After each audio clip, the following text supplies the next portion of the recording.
an hour of truth for the battered but proud people of the Empire State.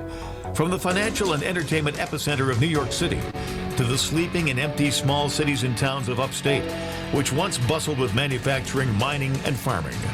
We all know from inspiration, history, and nature, we deserve a return to the success and growth of generations past, a birthright being squandered by corruption in Albany, and the depredations of an insecure, scheming mountebank posing as governor, who loathes both us and himself.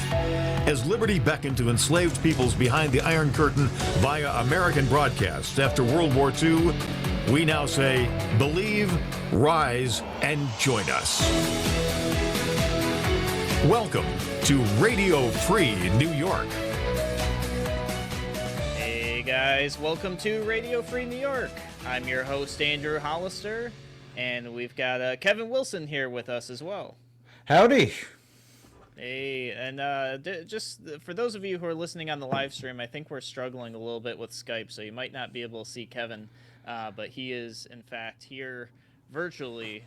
We are practicing appropriate social distancing. Yes, I am here. Just imagine me, devilishly handsome, in my Bills hats. Just visualize that in your mind. That's what everyone's doing on the radio anyway. You don't have the privilege of being able to see me, but just imagine I'm sitting here in my Buffalo Bills hat, in a craft beer hoodie, just chilling. That is the look that you guys are missing out on Radio Land. But it's there. It's there. There you go. Yep. So we've actually got a lot to talk about today.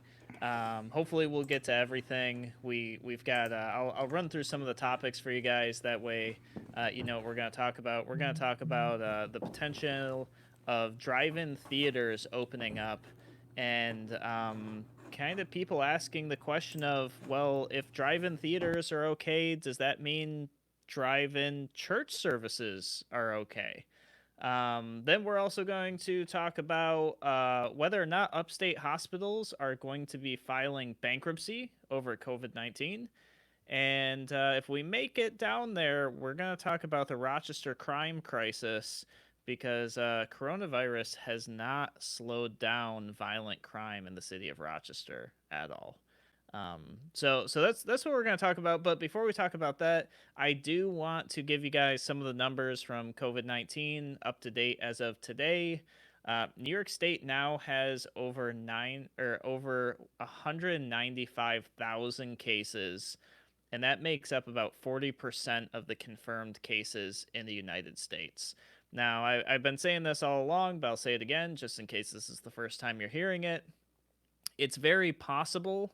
New York State has a large population, so us having a lot of cases makes sense.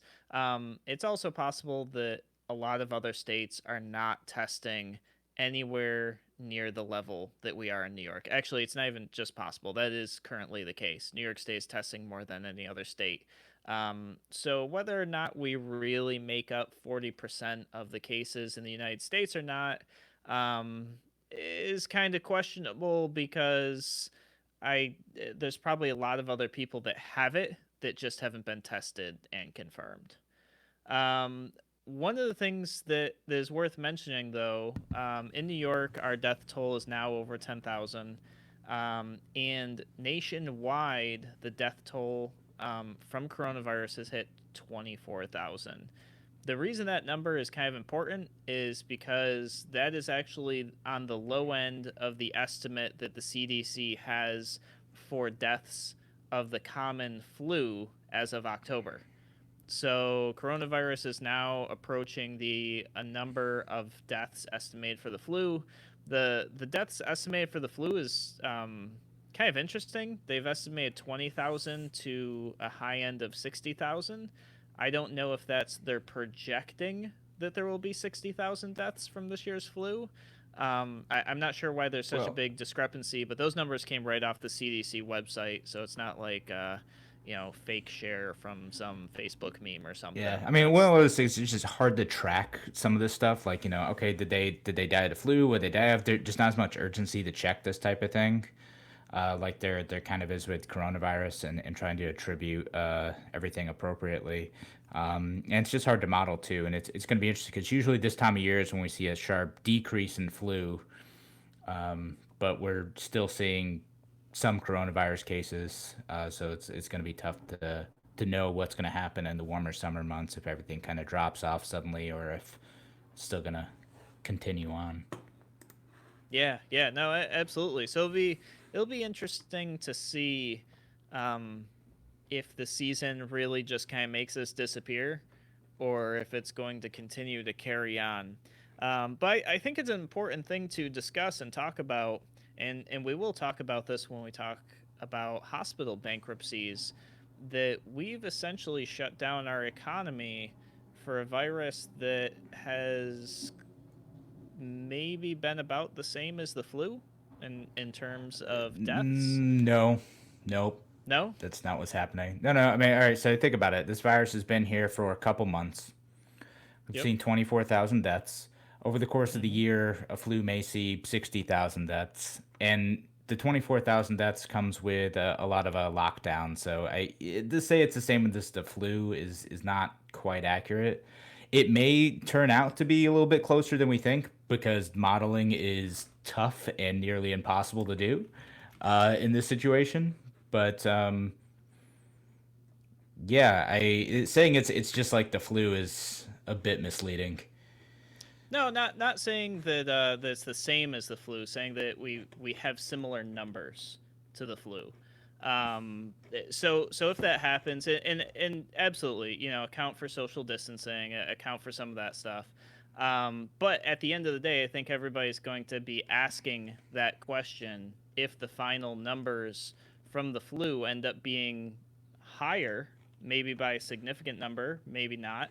I think people are definitely going to be asking the question, the same type of question these hospitals are probably asking right now, who are saying they're basically empty. They were told to clear their beds, stop non-elective surgeries because they were going to be overrun with coronavirus cases, and they're sitting here now contemplating filing for bankruptcy.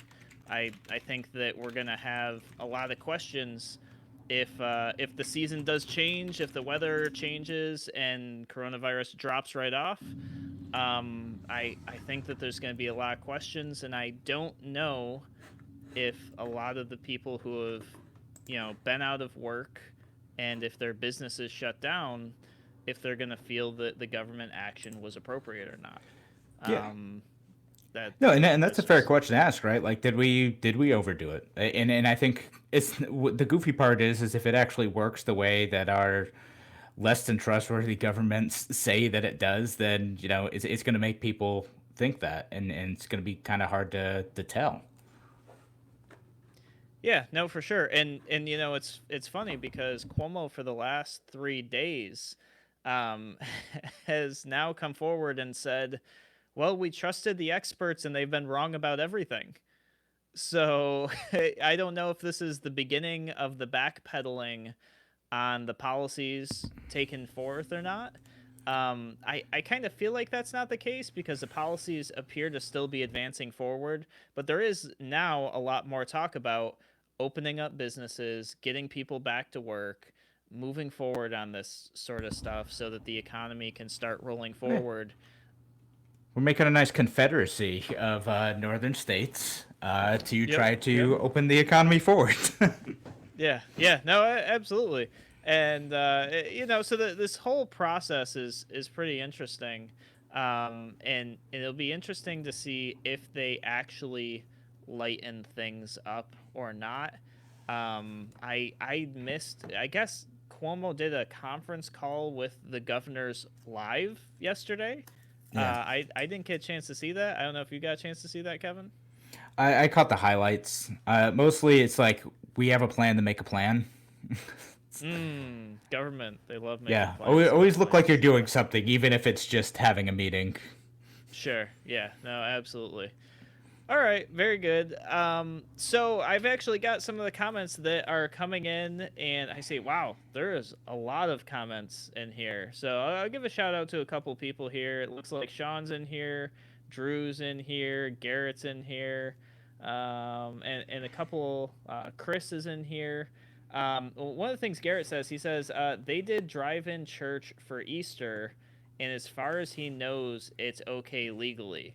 And that, I think, is the question that is coming up, because churches haven't been deemed essential services. They've been removed.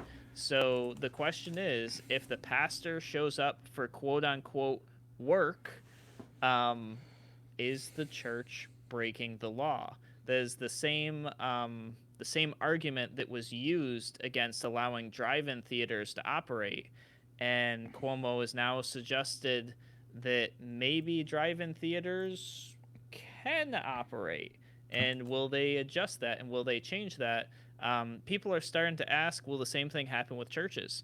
So we're going to go ahead and take our break here on Radio Free New York, and we'll discuss that topic when we come back.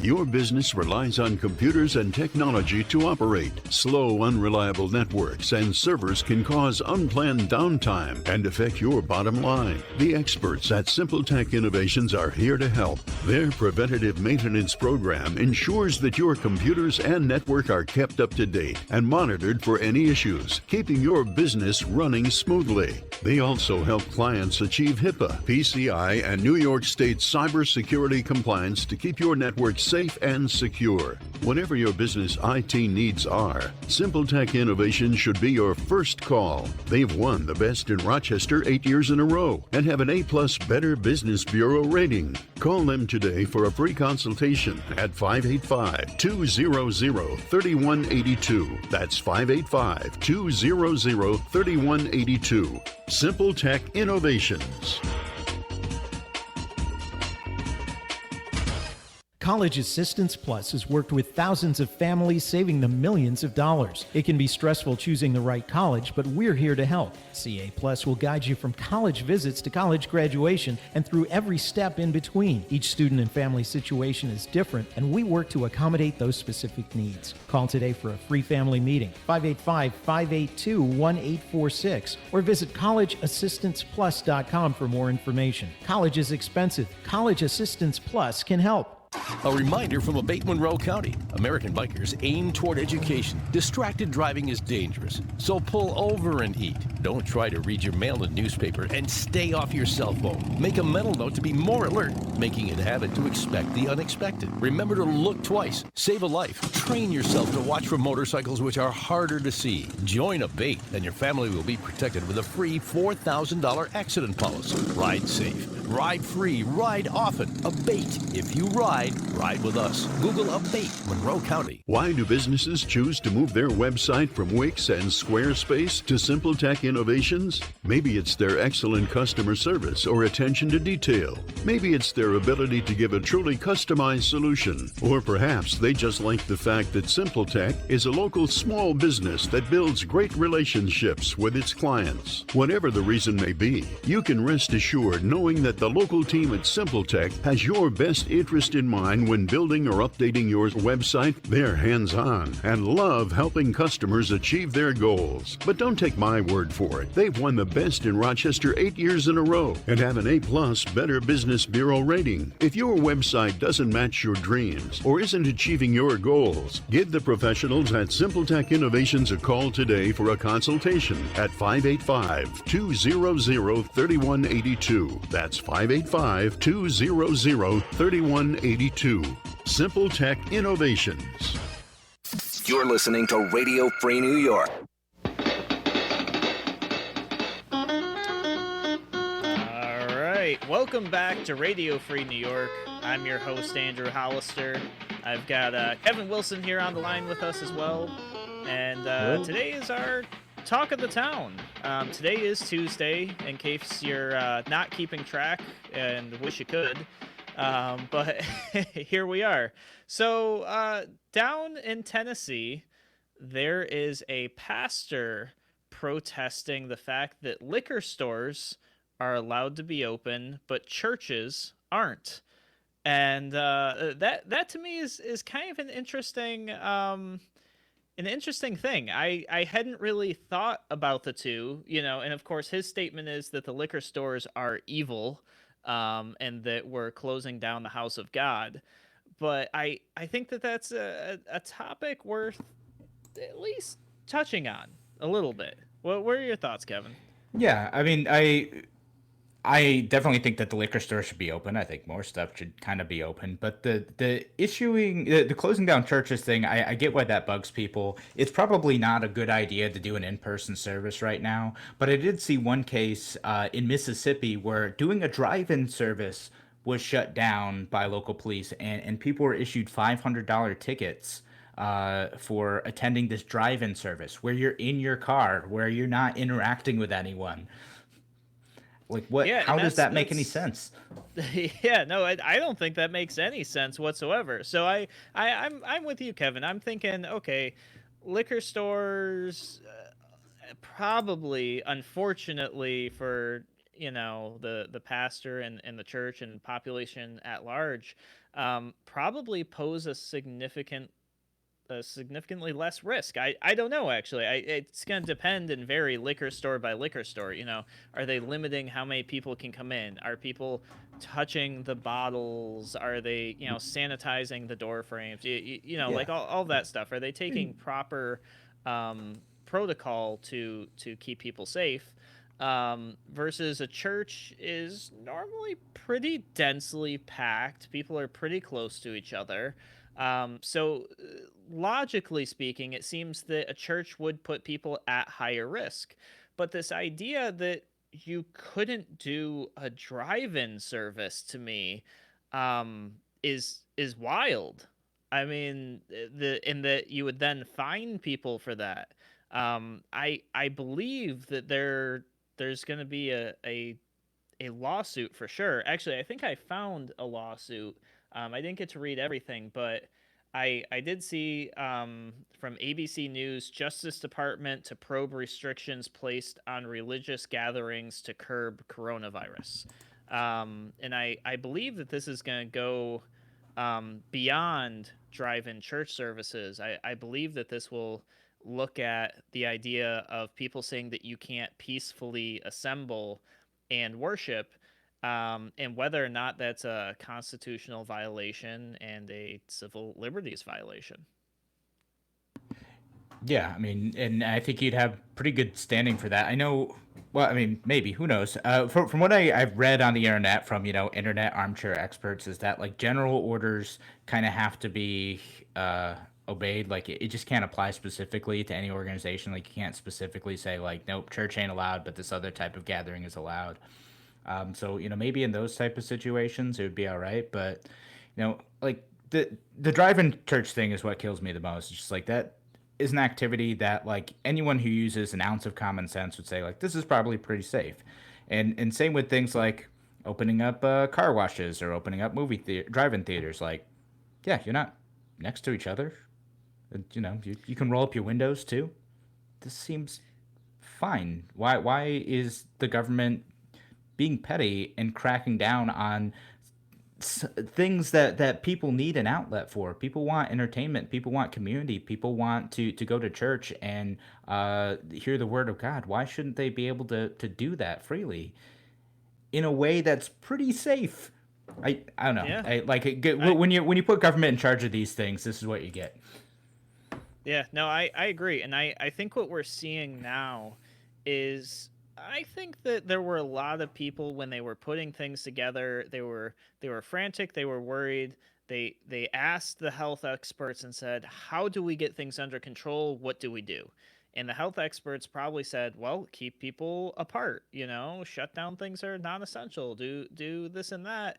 And they just kind of went with it and said, "Yeah, no, that's a great idea. Let's do that." And I think that we expect kind of like a quick reaction to be incorrect. I think most people would say, you know what, a quick, rapid first response is probably well intentioned but wrong.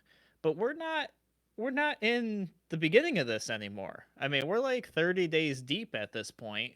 And I would like to see governments take a step back, assess, and go, hey, you know what? We told restaurants they could stay open and because they were essential, but they could only do takeout. And I've gone through a couple drive-throughs, and there's people packed like sardines in there, working elbow to elbow, preparing food that they're then distributing to the general public. So there's no social distancing happening there at all. And they're the ones handing food out to you that's then going to go to your family. So I would think that government would kind of take a step back, assess this situation, and go, okay, so this has happened. These are people that are commonly around each other, and assess that. And then, yeah, you look at things like church services, and you say, yeah, why would we restrict a drive-in theater setup or a drive-in sermon? Same thing with a lot of other things. I think that there are a lot of things shut down right now that pose very minimal risk. Probably a lot less risk than 6 people huddled together making your food before they hand it to you. That government's just kind of, I want to say being willy-nilly about it, but maybe being more restrictive than necessary would be one way to describe it. Well, I mean, to a lot of people, it feels arbitrary, right? Like there's no rhyme or reason to it. And that, governments are acting in strange ways to restrict liberties based on an abundance of caution or a perception of safety, or just because they don't like certain businesses. And that's how it kind of feels. That, and again, my inclination is to try to get as many of these businesses open as possible, and to let businesses set safety standards for themselves to be able to protect their employees and their customers. I don't know why we can't do that. Yeah. I think another one that comes up, a local example, is the Royal Car Wash got an exemption as being deemed essential. And the reason for it was maybe a stretch, in my opinion, and I think it made people angry because they probably felt that way. They basically applied and said, well, the police need clean cars, so we're essential, and New York State granted that to them, and so they're open. Yeah. They're allowing car washes, and I think a lot of people looked at that skeptically and said, is that really essential? Yeah, no, I did see that, and I was like, what an interesting reason. They said, no, it's for essential workers. It's for first responders. They need to wash their cars, so like we should let them wash their cars for safety, because people are getting stuff on the cars and touching the cars, so it's important that they're sanitary. But I kind of agree. I mean, I just think that more car washes should be open too. A lot of them operate like, they have one person who like fills the soap and makes sure the machines work all right, and that's it. It's all you need. Why can't that business operate? So more car washes should be able to operate. As long as the people are far apart, who cares? Yeah, and I've been to Home Depot a handful of times, and I would say taking your car through a car wash is significantly less risk than going to a store to pick up groceries or going to the hardware store to get something to do a repair. So I do think that there's like maybe not a rubric being followed or something. Something is just not right, where you go into a place and you're like, wow, this place seems really high risk, versus you go somewhere else that's shut down that seems extremely low risk. Yeah. It does feel very arbitrary, and so it feels like the risk isn't being assessed. Let me address it. I will say at least New York isn't as dumb as Michigan, which is... Oh, great. Yeah, so you've seen this where they're saying like, okay, Walmart can be open. They just can't sell non-essential items. They can't sell flags. Yeah. They can't sell seeds. Yeah. They can't sell paint. So now they've blocked off these sections where you just can't buy certain things. Yeah. New York kind of has that. It's just not really being enforced. And we could talk about that when we come back from the break. So guys, you are listening to Radio Free New York. And we're going to take our break here. We'll be back in a moment.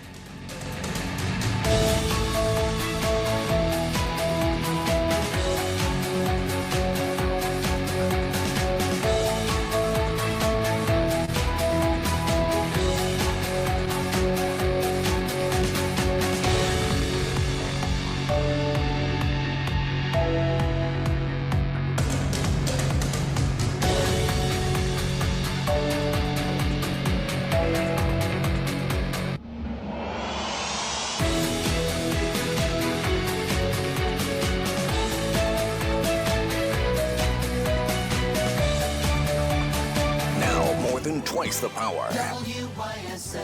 More powerful FM 92.1, FM 95.5 West, and 1040 AM WYSL Avon Rochester. Here's the latest forecast from the News 10 NBC Weather Center. We'll be sitting under partly sunny skies for the remainder of today. We do have temperatures getting into the mid to upper 40s for the high. Clouds return tonight into tomorrow, and we'll dip into the upper 20s for the overnight low. Looking at some sunshine for our Wednesday, temperatures in the lower 40s, and will continue to stay in the 40s through Thursday. Wednesday and Thursday, both days, looking at a slight chance of showers with sun mixed in. This is Samantha LaRocca for WYSL.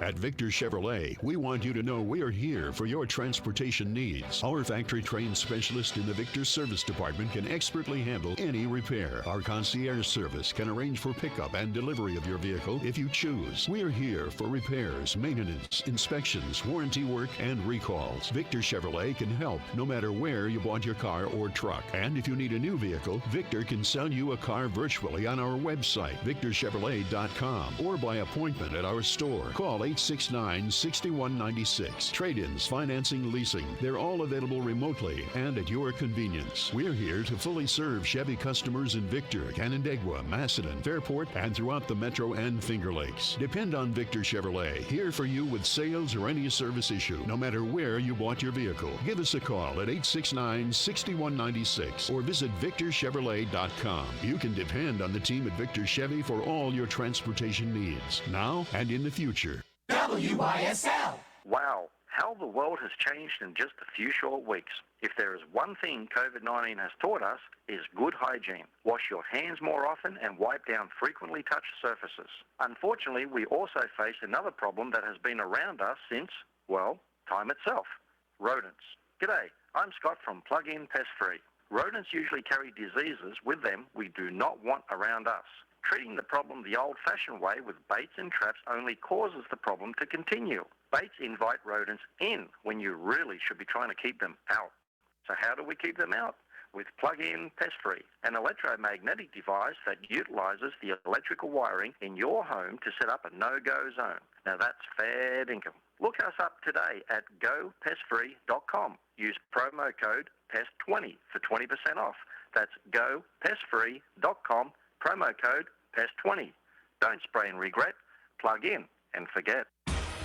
Your business relies on computers and technology to operate. Slow, unreliable networks and servers can cause unplanned downtime and affect your bottom line. The experts at Simple Tech Innovations are here to help. Their preventative maintenance program ensures that your computers and network are kept up to date and monitored for any issues, keeping your business running smoothly. They also help clients achieve HIPAA, PCI, and New York State's cybersecurity compliance to keep your network safe and secure. Whatever your business IT needs are, Simple Tech Innovations should be your first call. They've won the best in Rochester 8 years in a row and have an A+ Better Business Bureau rating. Call them today for a free consultation at 585-200-3182. That's 585-200-3182. Simple Tech Innovations. Sheriff Thomas Doherty would like to remind us that most burglaries are committed with little to no force. A lot of times the suspect enters through an open door or window. It is difficult to make your house completely burglar-proof, but you can make it hard for the burglar. How strong are your locks on both doors and windows? Are there trees, hedges, or fences that will help hide the suspect? The enemy of the burglar is noise and time. They will move on to the next target if your house is taking too much time or if there is an audible alarm they set off. Lights on timers and motion lights are very effective, especially when you are not home. Our community will see this crisis through together. Today, we're solitary, but always in solidarity with one another to keep our people safe and secure. For more than 40 years, we've always been about safety and unity. And while our 3 locations are currently not open, we are at the ready to welcome you in again. For now, please visit showworldstores.com. Here's to health and wellness for you and the ones you love. A message from Showworld, Henrietta, Mount Read, and Waterloo. The Beachcomber of Canisius Lake offers takeout with curbside service. Friday and Saturday, 4 to 8 p.m. View the menu online, beachcomberny.com. Advance orders preferred, email or call 585-243-3640.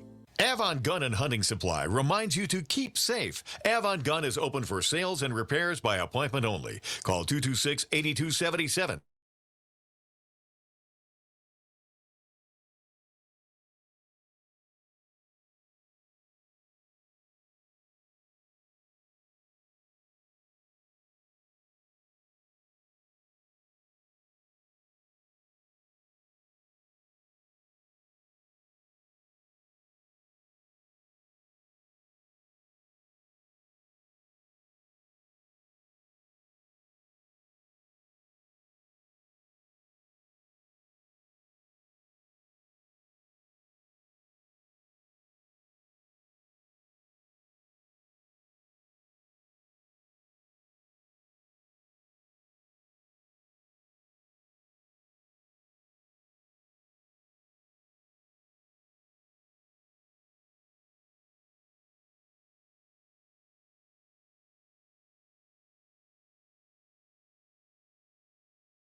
Have the best interest of their customers and their employees in mind, and they want to be able to protect them, but they also want to make a living, and they want to be able to offer these services to their community too.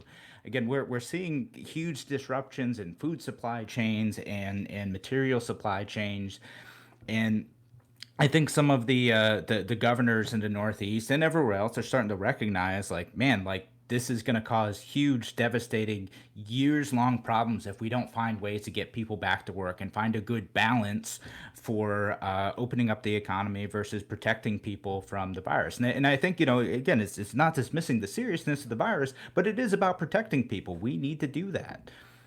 It's incredibly important that we do so. Andrew, you back on, buddy? I hope so. We'll see here. All right, awesome. I might be having some internet issues over here. I know a couple people mentioned on the live stream that the audio was breaking up, so that might be on my end. I apologize about that. Yeah. So one of the things Kevin and I talked over the break before I got disconnected here. In terms of New York, how they're handling that they're nowhere near as bad as Michigan, right? That's pretty crazy, roping off the aisles and stuff. But who thought that made sense? Yeah, of course. I mean, some just overzealous, power-hungry government official, I'm sure. But in New York, technically, if part of your business is non-essential and part of your business is essential, you're supposed to shut down the non-essential part of your business or allow those people to work from home. I don't think that's being enforced at all. It's not really being mentioned very much. It is in the executive order, but it's not really being pushed. Yeah. So. I mean, that's good. It's like if it's one of those things where you have to be there anyway, and people are around, like, why would you shut down that part of the business? Yeah, I think it's ridiculous, and I think that we've really measured things incorrectly based on we looked at the essentialness of things, but we didn't look at the risk factor for things, and I think that's really where we're missing out here. Yeah. But I want to hit something that you brought to my attention, Kevin, and I would definitely let you take the lead on this. Looks like some upstate hospitals are really, really struggling because of coronavirus, and some are even talking about filing for bankruptcy if they don't get a bailout. Yeah, no, I mean, it's a heck of a thing. I first started seeing this in a few other states too. But in New York State, what the governor did was say that the hospitals need to shut down what's considered an elective surgeries, right? Which, if I'm understanding everything correctly, is essentially every emergency surgery. Like if it's not a life or death issue, they're shutting it down and they're postponing these surgeries. The problem with doing that is, and there's a good reason for that, right? So I'll stop and say that, like, the reason they want to do that is they're worried that there'd be a huge influx of cases and they would need that hospital space for corona patients, right? Who would need high intensive cares, hospital beds, and all that type of stuff. So they were well intentioned with this, but they shut down all these elective surgeries, and the thing is that a lot of hospitals kind of depend on the revenue that comes from those elective surgeries to keep their doors open. So without people getting, like their knee surgery or their foot surgery or the nose surgery or whatever it is, or even some like non-life threatening like tumor removals, things like that, these hospital beds are actually not filled to their normal capacity. They're filled far below where they normally would be at this time of year. And so you get like St. Joseph's Health System in Syracuse is furloughing 500 employees. Oswego Health is furloughing 25% of its staff. It says it's losing $180,000 a day. Cuga Medical Center is furloughing workers. Krause Hospital in Syracuse. I'm reading from the Syracuse one because they did a really good article on that. So they sent home 154 employees without pay, and they say they're on track to lose $20 million by the end of June. So this unintended consequence of saying like, no, you can't do any of this stuff, regardless of what the conditions on the ground in your area are. You can't do any of these elective surgeries. Now suddenly our hospitals are less staffed and hospital staff are losing jobs, and they may end up with fewer resources to be able to effectively combat the coronavirus itself. Yeah. Well, and it's interesting because Dr. Evelyn, who is the vice president of Cuga Medical Center in Ithaca, he said the hospitals are going to be forced to close unless the federal government steps in and comes in with like a huge bailout for them, which is very contrary to what Cuomo has been saying during his addresses. He's saying, oh yeah, the federal government keeps talking about sending money to the hospitals, but they're the ones making all the money right now. And that might be the case in New York City, but that's definitely not the case what these upstate hospitals are experiencing. They're running pretty bare bones, it sounds like. Yeah, they're having to shut stuff down. It's a ridiculous way of doing things, and I think if we look at this situation, it really paints the dangers of central planning, because Governor Cuomo doesn't totally understand this stuff. He doesn't understand how these hospitals work. Like, he doesn't get that, like, their revenue and keeping their lights on and keeping their staff employed and having the best resources possible is dependent on, offering these medical services that people need. And when they say elective surgery, like, it's not life or death in the moment, but it's still pretty darn important to people's quality of life. This isn't just like, a vanity nose job thing. It's just, it's someone's ability to, like, walk. Yeah, no, absolutely. The other thing that's pretty interesting about this that I think is that before COVID-19, 13 of the 15 fastest growing jobs in central New York were in healthcare. And now these people are being furloughed, they're being sent home without pay. The hospital's losing all this money. And I mean, even the colleges, all last year, I remember seeing ads like, get a degree in nursing. Healthcare is the most rapid growing sector right now. And now these people don't have jobs. And who knows what this is going to look like when this is all done? Are we going to end up with a situation where a lot of people in the medical field end up being in a bad spot, where that industry is now behind and maybe doesn't have as many jobs as it used to? Yeah, I mean, it's a ridiculous way to have to operate. Again, like, these hospitals were kind of growing, thriving systems. You may have seen like some drop off. I imagine some people don't want to be in a hospital right now anyway, right? Like, if they can put off something, maybe they would anyway. But again, it underscores the importance of why we need a regional approach to this too. Because like the situation in Syracuse or Rochester or Buffalo is different enough where maybe like, okay, this hospital system needs to set aside like 50% of beds or something to be able to combat a potential surge in coronavirus. But like New York City maybe needs to pull out all the stops and do everything. But like Utica like can only set aside like 10% of beds or something, and everything else can kind of operate a little bit more normally. Like, and I know these situations can change quick, but like, my goodness, like, I think hospital systems who understand what their capabilities and capacities are should be making these decisions, not a faraway government in Albany or even worse, Washington. Why? And it blows my mind that people look at the situation and like, yeah, wow, what a mess. You know what we need? We need government-run healthcare. Why? Yeah, exactly. Government's mandates are now putting us in a situation where hospitals might file for bankruptcy and shut down while people are asking government to run healthcare. It doesn't make sense. But I think the most important thing is what you said about regions. Because, what does somebody 300 or 1,000 miles away know about your rural community?